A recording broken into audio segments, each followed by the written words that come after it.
Hello there, this is the World News at 12 on the Voice of the People, 90.3 FM. My name is Chioma Innocent, and here are the top stories. Israel kicks as United Nations declares famine in Gaza. Former Chief of Army Staff advocates lockdown to tackle insecurity. Wike allocates Abuja Old Parade Ground to APC for new secretariat. And Arewa Consultative Forum declares non-partisan stand amid 2027 talks. Details now. Thank you for staying tuned. The World News at 12 begins outside Nigeria, where the United Nations has officially declared the famine in Gaza, the first in the Middle East, with its experts saying 500,000 people were facing catastrophic hunger. UNA Chief Tom Fletcher said the famine was entirely preventable, saying food could not get through to the Palestinian territory due to systematic obstruction by Israel. But Israel's foreign ministry immediately hit back, saying there is no famine in Gaza. In a statement, it slammed the report by the Rome-based IPC panel, saying it was based on Hamas's lies laundered through organizations with vested interests. UN agencies have for months now been warning of the deteriorating humanitarian situation in the Palestinian territory.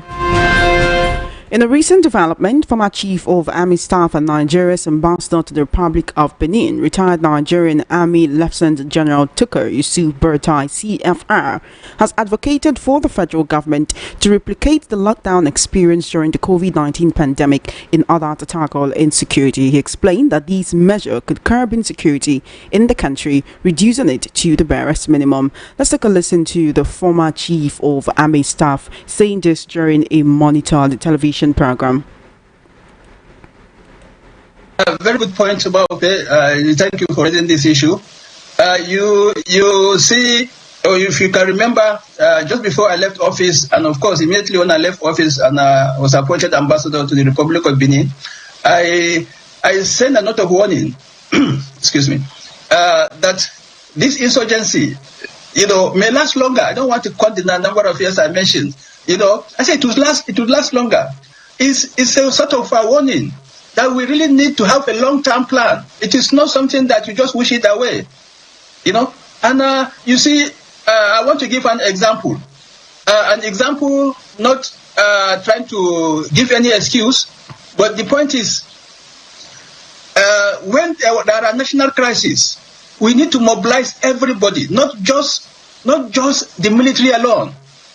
Look at COVID-19.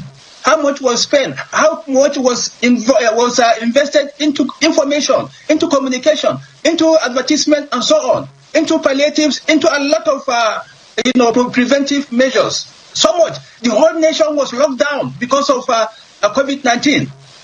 But we can do the same thing. We can lock down this country to make sure that everybody, concentrates and deal with this cankerworm of so-called terrorists and bandits and kidnappers and so on. It is very fundamental, it's very important. I want to take also another example. Maiduguri flood last year.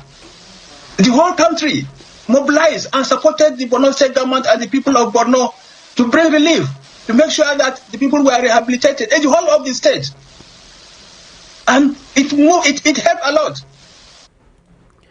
Meanwhile, the Chief of Defense Staff, General Christopher Musa, has said that pro-Biafran agitator Simon Ekpa, who was arrested in Finland in November 2024 for terrorism-related offences, is still being prosecuted by the Finnish authorities. The defense chief, who was a guest on a Monitor television program on Thursday, said that since Ekpa's arrest last November, relative peace had been experienced in the southeast geopolitical zone of the country. General Musa said troops have activated operations to apprehend Ekpa's lieutenant in Imo, Enugu, Anambra, Ebonyi, and Abia State, all in the southeast zone. The Minister of the Federal Capital Territory, FCT Nyesom Wike, has allegedly allocated a section of Abuja's historic Old Parade Ground to the All Progressives Congress (APC), effectively granting the party permanent ownership of the land without the multi-billion naira statutory charges normally required for such allocation. The old parade ground, designed at the inception of Abuja as a communal area for Independence Day parades, cultural festivals, sports events, and political gatherings, has now been carved out for the ruling party. According to official records, on August 8, 2025, the Federal Capital Territory Administration (FCTA) excised a 2-hectare portion of the parade ground, registered as Plot 4742 in Cadastral Zone A01, Garki District, and handed it to the APC. On the same day, both the right of occupancy and the certificate of occupancy were issued, a process that usually takes years to complete. The allocation document specified that the land is to be developed into an office building within 2 years, indicating that it will serve as the ruling party's new national secretariat. Currently, the APC operates from its Muhammadu Buhari house in Wuse 2, Abuja. The party acquired the building in 2021 at a cost of 2.5 billion naira and named it after the late former President Muhammadu Buhari. However, President Bola Tinubu, at the party's National Executive Committee meeting on July 24, 2025, had directed that a new, more befitting secretariat be constructed in Abuja. Now, as the 2027 elections draw close, the Arewa Consultative Forum (ACF) has reiterated its non-partisan stance, noting that while its members are free to hold personal political beliefs, it would not align with any political party. The ACF chairman, Maman Usman, a senior advocate of Nigeria, who declared the forum stand at its 78th National Executive Committee meeting in Kaduna on Thursday, explained that the forum will continue to collaborate with organizations with similar objectives. Usman also said it would not sit on the fence or like that the ostrich hide its head in the sand under the delusive pretext that it sees nothing, but will also remain united against imperfections, avarice, misgivings, and deceit by political gladiators. The ACF chief urged northern leaders and citizens to remain vigilant and united in the face of escalating insecurity, political treachery, and environmental disasters that threaten the region's stability, and warned against complacency and misinformation within the ranks of the North's socio-political leadership. In a recent development, the Economic and Financial Crimes Commission (EFCC) has declared Bashir Haske, a businessman and son-in-law of former Vice President Atiku Abubakar, wanted over an alleged case of criminal conspiracy and money laundering. In a notice issued by the Commission's head of media and publicity, Dele Oyewale, the EFCC urged members of the public with helpful information about Haske's whereabouts to report to the nearest police station or any of the Commission's offices nationwide. The EFCC, in the statement, appealed to Nigerians to assist in tracking him down by providing credible information through its offices in major cities, including Ibadan, Uyo, Sokoto, Maiduguri, Benin, Makadi, Kaduna, and Abuja. It noted that useful information about his whereabouts could be shared via the Commission's telephone line or email addresses. You're currently listening to the World News at 12 right here on Voice of the People 90.3 FM. We'll now head into the news analysis segment. Joining me to discuss issues on the news this afternoon, I have VOP in-house analyst as well as veteran journalist, political, social, and national affairs analyst, Dr. Peter Anosike. Welcome to the conversation. Thank you so much for joining me today. Yeah, thank you for having me. All right, I want to begin with what can be seen as a grand plan by the Nigerian military to arrest Simon Ekpa's boys in the southeast. The Chief of Defense Staff was on the Monitor television program yesterday where he spoke about this situation. The conversation was around insecurity in Nigeria. When the host asked a question about Simon Ekpa, he said, well, Simon Ekpa is still in the custody of the Finnish authorities, but that they will go after his boys in the 5 states of the southeast, from Ebonyi to Enugu to Abia to Imo to Anambra, in all the southeast zones. Do you agree with the CDS that, one, insecurity has greatly reduced since Simon Ekpa's arrest? And also, do you agree with the plan to go after Simon Ekpa's boys? Would that now solve the problem of insecurity totally? Well, for me, Samuel Ekpa has those that believe in him. And they are the ones that are helping to cause insecurity in the southeast. So going after them, for me, shouldn't be a bad thing. But whether it has reduced, there's no indices to measure whether it has reduced or not. Insecurity is still on the high in every part of the country. So, and when the CDS said the fight against insecurity is being won, you do not agree to that? You do not believe him? I don't. Even with the arrest of 2 notorious terrorist leaders last week? I don't, because people are still being killed on a daily basis. See what happened there in North Central in the last 1 week. Open the pages of the newspaper, you will see most of the pages are covered with killings, banditry, and so on and so forth. So for me, he just want to show that he is doing well, but insecurity is still on a high in the country. If you do not agree with the Chief of Defense Staff that in the Southeast specifically, let's focus from there before we enter into other regions, because there's a lot to talk about from what he said yesterday on that television program. If you do not agree that insecurity has reduced since Simon Ekpa was arrested, does it mean that it wasn't Simon Ekpa's boys who were perpetrating insecurity in the Southeast? One, they have made a kidnapping a lucrative business. They have made a kidnapping a lucrative business, and people are capitalizing on it. Understand me? So if they want to reduce insecurity, they should start by stopping this sit at home. That is one thing that they will stop, and I will agree that they are doing. Who is the something. they? The military to stop sit at home in the Southeast? Sure. But were they the ones that started the sit at They home did in not the first start it, place? but they have what it takes, because when you go out doing sit at home, you'll be beaten up, you'll be killed. Then what are those security agencies doing? Even when they say, when governors say go out and you go out, you'll be beaten, which means non-state actors are still in control of the Southeast. And it seems like they are much stronger than the security agents. That's and what you the see, government. because people are obeying them more than obeying those army. But would you blame the people for obeying them, seeing as the security agents are not there to save them from the hands of these marauders when they are being attacked, for stepping out when the governor says go out? I have That's why I feel that security agencies are not doing enough. The security agencies have not inspired confidence on the people. The security agencies have not shown the people that they will be protected when they go out on those sit-at-home days. So non-state actors are still dominating security in the Southeast. So until this sit-at-home fight is won, they are not doing enough in the Southeast. All right, we've seen situations where young men and women actually in the Southeast are arrested, labeled IPOB members. They are taken to court, they're arrested, they are brutalized in police custody. We've seen situations of people being killed and accused of being members of IPOB or the IPOB armed wing, which is the ESN. With the Nigerian military saying it wants to go after Simon Ekpa's boys, do you believe they have such intelligence to ensure that it is actually people who have been involved in criminality in the Southeast that they are going after and not innocent citizens? For me, what they do when they arrest somebody, they will beat him, they will torture him to agree that he's an IPOB member. That's what is happening in the Southeast. When they arrest people, they will torture them to confess that they are IPOB members. So, and again, most of the people being arrested in the Southeast are innocent.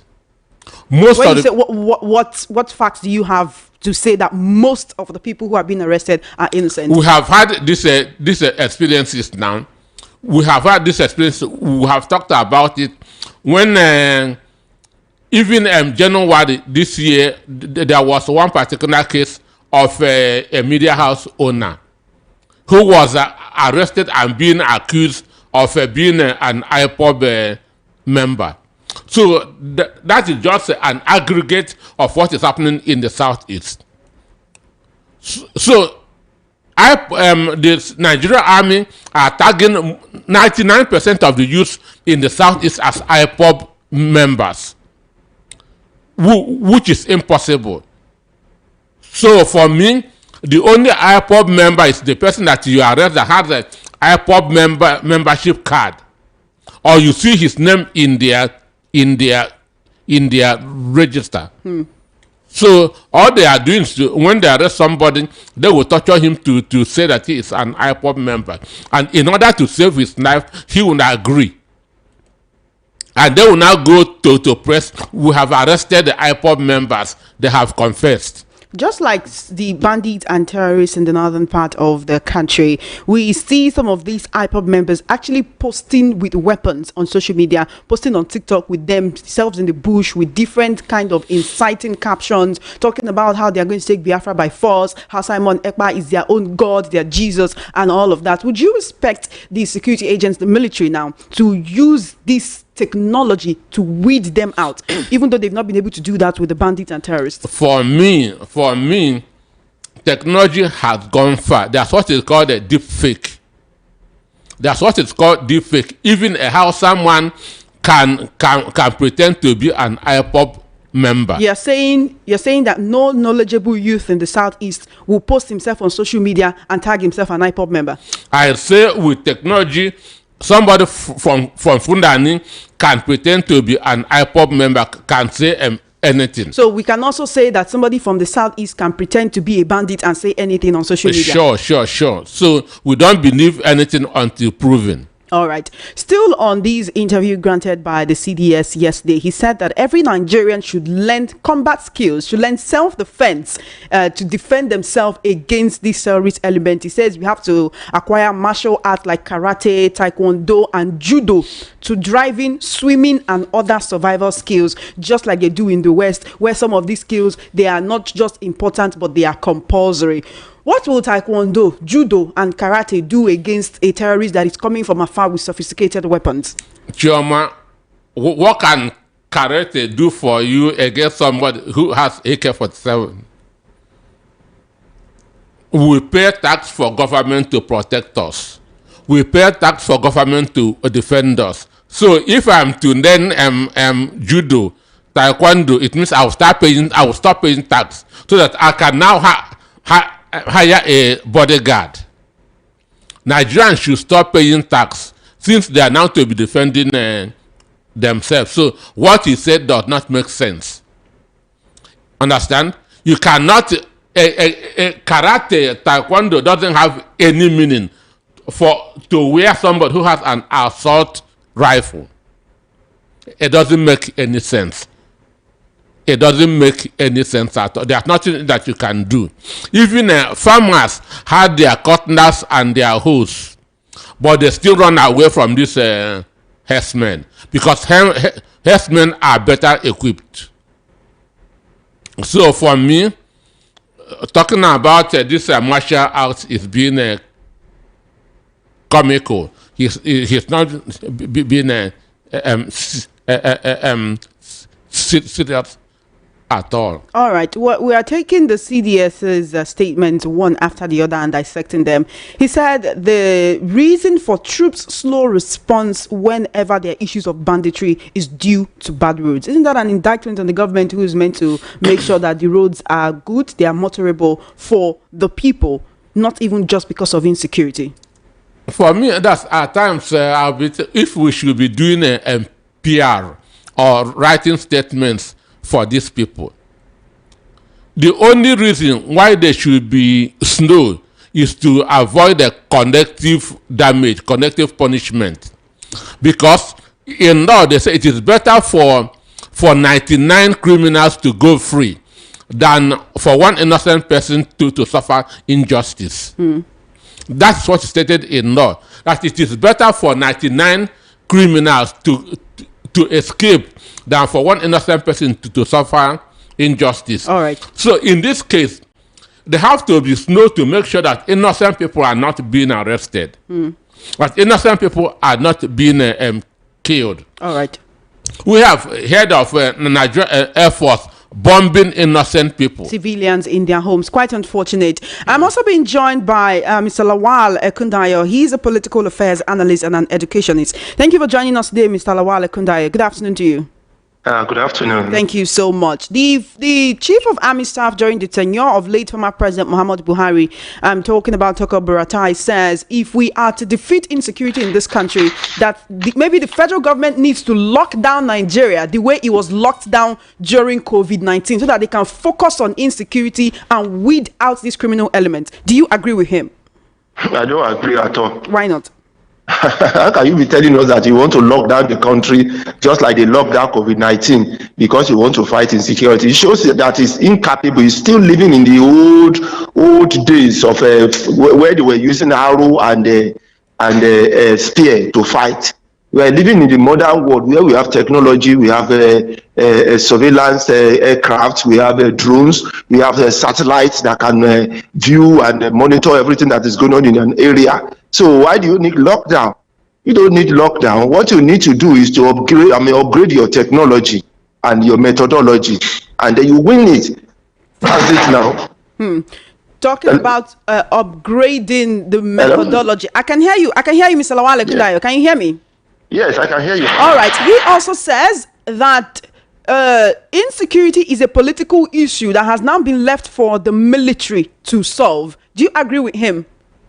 Well, it is, you see, solving security issue is not about the military only. It's about the totality of all the apparatus of securities that we have in the country. That's how to solve it. We are talking about the police. We are talking about the civil defense. We are talking about the forestry guard. We are talking about the DSS. We are talking about the SSS. All of them have to work together. There are some which their own is just surveillance to get the information and give it to the appropriate quarter that will now take the arms and then go and do whatever they want to do. So it's not about going to the battle and shooting back every time. No, it's about knowing what you are going there to do, whether it is the gun that you want to shoot that is the solution, or maybe it's you want to use a shell as the solution or missile, or maybe you want to go there and just round them up and bring them for rehabilitation is the solution. So you need surveillance, you need something that has to be intellectual. That's why we have this scientific security these days. It's not the old type of security where you use bows and so in essence, Nigeria needs to be more advanced if we are to surmount insecurity. Yes. Here's what the chief of defense staff said yesterday. He said every Nigerian should learn combat skills. We should learn taekwondo or karate to defend ourselves. See, I don't understand this type of people they just put in leadership role, political leadership role. I don't know how they think. They think like they are just in a box. They don't know what is going on outside. You are telling everybody to go and learn. You should tell them in America to go and learn taekwondo. Maybe you should tell Trump to go and learn. Before you can be a chief security officer of America, you should go and learn taekwondo or learn how to box. What type of thinking is that? Everybody should go and learn taekwondo. When we are putting so much money into security, we have enough manpower, we have enough money to do whatever we want to do, and you are telling us how to go and learn taekwondo. So when we learn that taekwondo, we'll now go and be fighting. Does that make sense? So we'll be fighting everybody all on the street. I mean, it's for us to protect ourselves against, bandit and terrorist elements. Why do I need to protect myself? Well, I've already submitted my sovereignty to some people. I've already submitted it to the president. And the president is making use of my sovereignty. That's why I voted for him. So why is he now telling me that I should go and learn something I've already given it to him to do?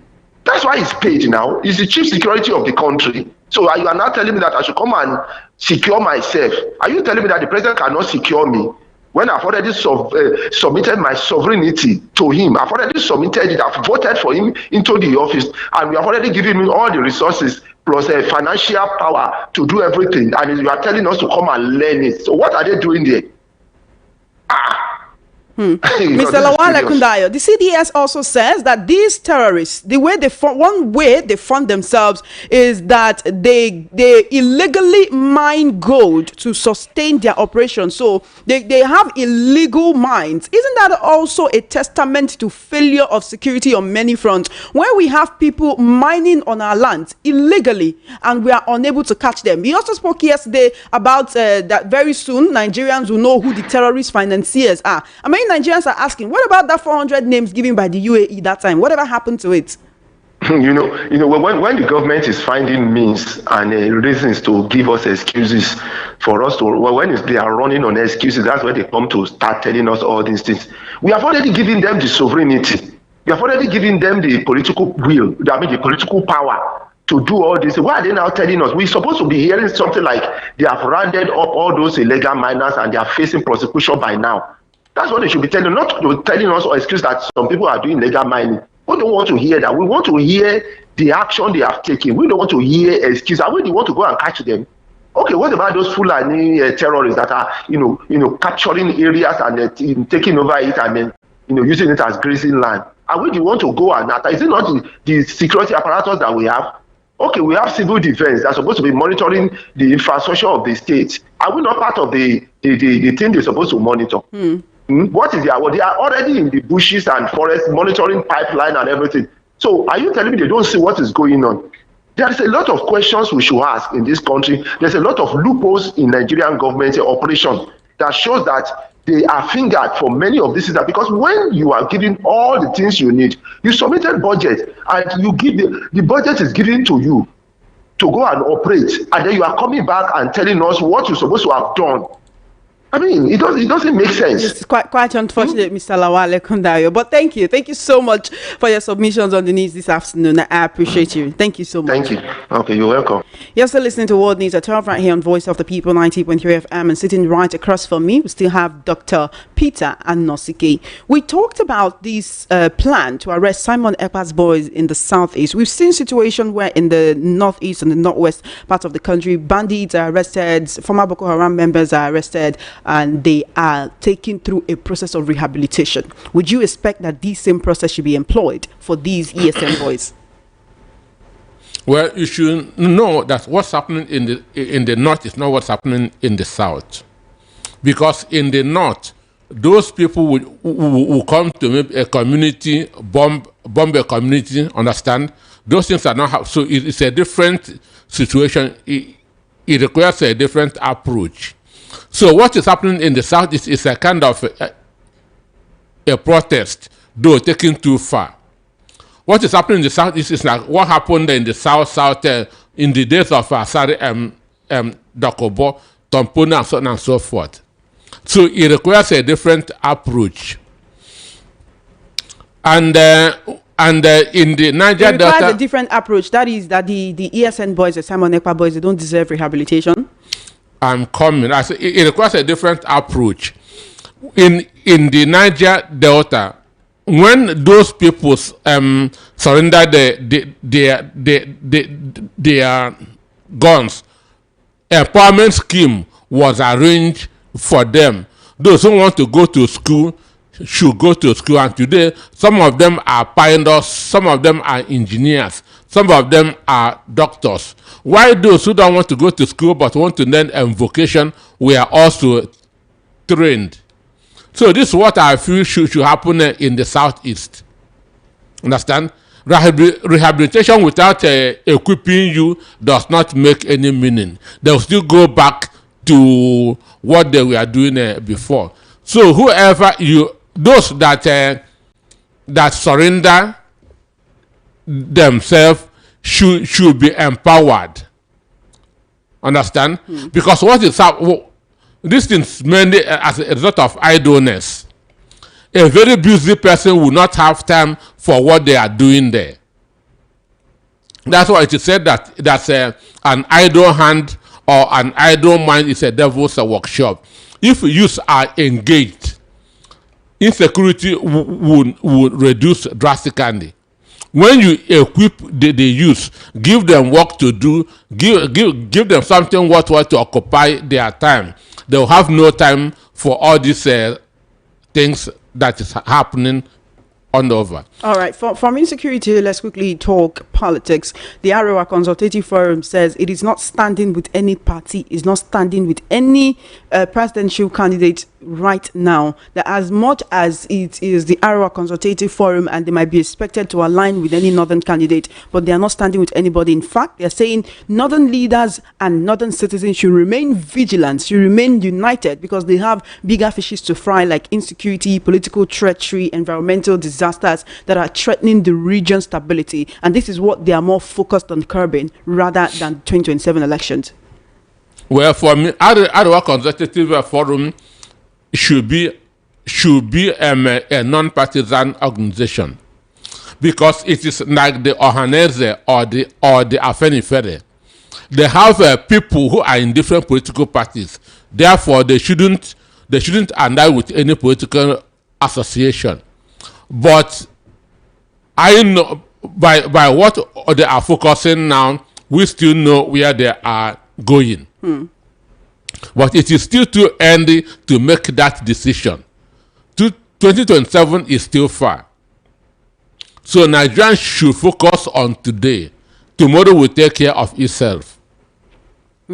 Talking about focusing on today, Wike has been accused of allocating the Abuja old parade ground to the APC for their new secretariat. Now, this is an old parade ground that was actually designed at the inception of the FCT Abuja to be a community area for Independence Day parade, cultural festival, sports events, political gatherings, any communal event that needs to be done. If Wike has indeed allocated this to the APC, isn't this the height of high-handedness? Well, for me, it depends on what the gazette on Abuja land states. Every land in the country is gazetted what it should be used for. So if what Wike did is not what that land is supposed to be used for, then it can be challenged in the court. It can be challenged that's in the court. So instead of too much talk, you'd expect FCT residents or anyone who has a stake there to take him to court. Yes, that's if it's not what that area is gazetted for.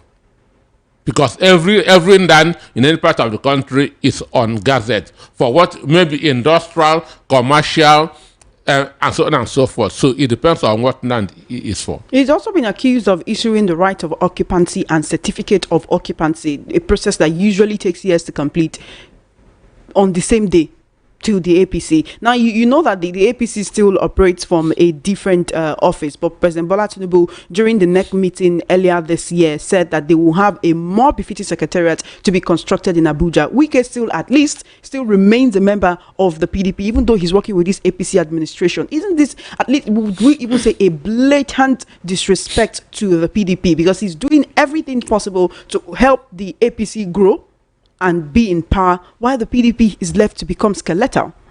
Well, it's what you sow, you shall reap. It is what PDP did that is haunting them now. Understand? It is what Nyesom Wike, Sheyi Makinde, and others did. That's what is haunting them. Which is what? Not supporting Atiku in 2023? Not supporting their party in 2023. So they should have supported their party, even though they were not happy with the turn of events, even though they wanted a southern candidate and Atiku was the one who won their primaries. They should have supported their party against their own personal ideology. If you are not happy, you resign. If you are not, party is supreme to an individual. What you can do is, I'm not happy with this, I resign my membership. I'm not working against your own party. I'm not working against your own party. So for me, PDP deserve what they are getting now. And I want you to know that ABGA is the only political party in Nigeria that has its own built secretariat. ABGA only. PDP doesn't have a secretariat of their own. APC don't have. ABGA is the only party in the country that has their own secretariat in Abuja. So, but Wike should know that all this nonsense he's doing has only not more than 6 years span. Not more than 6 years span. If Tinubu succeeds in 2027, then 2031, all this nonsense will end. All this nonsense will end. And we'll start a process of reversing all the atrocities, all the impunity that the Tinubu administration committed. All right. Talking about Wike, you know, I was talking to a PDP chieftain in Edo State the other day, and he said the question that should be asked to Wike right now is he worked against the PDP in 2023 because he wanted a southern candidate, because he believed it was the turn of the South for the next 8 years or 6 years from now. From 2023, it was 8 years. And now that the time that Atiku has left the PDP and the PDP is open to a presidential candidate from the South and he's still a member of the party, how come he is not pushing to be the presidential candidate of the PDP right now? Or is it that his support for President Tinubu truncates his own ambition to be president? No, he just executing or the mandate that was given to him. Right now, the November convention, which may not hold because Wike will go that to court that to stop it. Wike will go that to court that to stop that convention. Some of them are saying that one, they have zoned to the south. The Makinde group is saying that they zoned to southwest. The Wike group said they have zoned to south-south.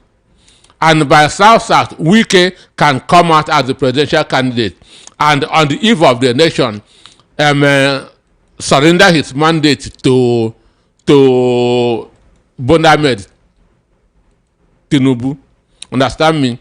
So for me, what is happening serve them right. I don't wish them well. You do not wish the PDP well? I don't wish them well. Why? But you don't have to be a member of the party to wish them well. Even a lot of people believe that the PDP right now is a carcass. So whether or not you wish them well, if they're on the right trajectory, I don't wish them well. I say the evil that one encourages, supports, condone will never hurt him. So the evil that they encourage in 2023 is now working against them. So they encourage evil by not kicking Wike out of the party when they had the chance to do that. That's what Damagu should have done first week after resuming as acting national chairman of the party. And that's what's coming back to bite them. That G5 governors sacked them, begin to rebuild. He didn't do it. It is now hurting them. Imagine Makinde, a member of the G5, now fighting near some Wike. So the PDP does seem to be in disarray. But let's talk about the ADC coalition right now. The sole member of the ADC that is in a that is a House of Reps member, right, has said that the coalition will collapse by September. That is to say, he is not in tune with this coalition at all. He's not happy with them. Is it that he wasn't consulted before this coalition came to adopt the ADC, or with the allegations that President Tinubu is the one destabilizing the PDP through Wike? That was from the same PDP chieftain I talked to in Edo State. And President Tinubu is the one sponsoring the Abure faction of the Labour Party in order to cause problem in that party. Can we also blame President Tinubu and the APC for what is going on within the ADC when this person is saying the coalition will collapse by September? Did they not do right before adopting the ADC? The coalition will become stronger by September. The coalition will become stronger by September. The original people in the ADC are suffering from inferiority complex. They are not happy that more powerful people has entered. It's just like a shark entering into a pond. Understand? So the native fishes in the pond will be complaining. Wait, so you are expecting the ADC to be happy for the advent of the coalition and see themselves as the Labour Party, as the way Labour Party was in 2023, that it's the turn of the ADC to become the Labour Party of now? That's what is going to be. You see the coalition making huge waves like Labour Party did in 2023 ahead of 2027. They will do that. Then shouldn't the people who are in the party be happy that it's their own turn to be known? No, they are no more shining again. That's their problem. That's why they are suffering from inferiority complex. So Dumebi Kachiku, who was the presidential candidate of the ADC in 2023, how many is also votes? Suffering from inferiority complex. More than that. How many votes did he get in 2023? Shaware got more votes than him. Understand? Because when you mention ADC now, it is the David Marker of this world, the articles of this world, the PTOBs of this world that comes to mind. Understand? So they have been removed from headline to footnote, and that's their problem. The ADC has the people in the ADC have moved from headlines to footnotes. So, but the question is, this person now, is it just the fact that he's not happy that his party seems to have been taken over by stronger people, or we would also be one of those who accuse him of being sponsored by opposition elements? No, he has a way out. They come to defect to APC. Period. Well, he's a lawmaker. If he defects to the APC, he may lose his seat, even though we haven't really been seeing that happening as the Constitution So says. he can or defect to. So if you are not happy, APC takes APC is like a church. A church does not reject people, whether good or bad. They will welcome you. So that's what APC is. So if he's not happy, he can defect to APC. ADC is going to become stronger in the future. All right, then we'll wait and see what happens with the ADC coalition. Thank you so much for joining me today. I really appreciate your presence. Thank you for having me. Thank you for coming. You have been listening to World News at 12 right here on Voice of the People 90.3 FM. We'll now take the news from our sister station in the capital city, Voice of the People 96.1 FM, Abuja. Thanks for staying with us. These are the latest developments from the nation's capital. I am Nkamiang John. The National Agency for the Prohibition of Trafficking in Persons, NAPTIP, has arrested 8 suspected members of a human trafficking syndicate operating between Nigeria and Ghana. The suspects were picked up during a raid at a hideout in Gwagwalada, Abuja, where 29 victims, mostly West African nationals, were rescued. The operation followed intelligence from the Ghanaian embassy about a Ghanaian victim who was lured under false pretense, defrauded of $3,500 and stripped of his passport and belongings. Among those recovered and rescued are 20 females aged between 17 and 28 and 9 males aged between 18 to 30. They were allegedly trafficked for sexual exploitation and cybercrime, with many carrying expired permits. NAPTIP officials recovered passports, mobile phones, SIM cards, and financial records during the raid. The victims are now in protective custody, while the agency works with diplomatic missions to assist the foreign nationals. Director General of NAPTIP, Binta Bello, condemned the syndicate's cross-border activities, stressing that traffickers will face the full weight of the law. She reaffirmed the agency's commitment to intelligence sharing, prosecution, and safeguarding victims. Staff of the National Primary Health Care Development Agency Cooperative Society on Thursday staged a protest at the Ministry of Defense headquarters in Abuja over an alleged land dispute with the Nigerian Air Force Holding Company. The protesters, led by the cooperative's chairman, Emmanuel Odo, accused the Air Force of encroaching on their 64.5 hectare land in the Idu area of the Federal Capital Territory.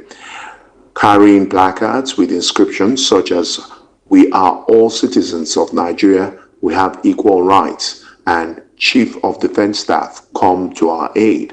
The group said the land was first allocated to them in 2006 and later regularized in 2012, but development was delayed until 2023. Odo told journalists that despite court injunctions and petitions, construction had continued on the disputed land. He also alleged harassment of workers and damage to property. The cooperative called on President Bola Tinubu, the Chief of Defense Staff, General Christopher Musa, and the cooperative and the Executive Director of the NPHCDA to step in and prevent further crisis. One person has been confirmed dead and 27 others injured in 2 separate accidents along the Abuja-Lokoja highway. The first crash occurred around 7:45 Tuesday morning when a trailer veered off the road while trying to avoid a pothole. That accident claimed 1 life and left 22 others injured. A second crash later in the afternoon at 2 o'clock involved a Sino truck, a Toyota Camry, and a Peugeot pickup van. Witness said the trailer lost control and 2 speeding vehicles rammed into it from behind, leaving 5 people injured. An official of the Federal Road Safety Corps from the Abaji unit confirmed the incident, saying 1 person died while 27 others sustained injuries. Those are the latest developments from the nation's capital. I am Nkamiang John. Thank you for staying with us. You have been listening to the World News at 12 right here on Voice of the People 90.3 FM.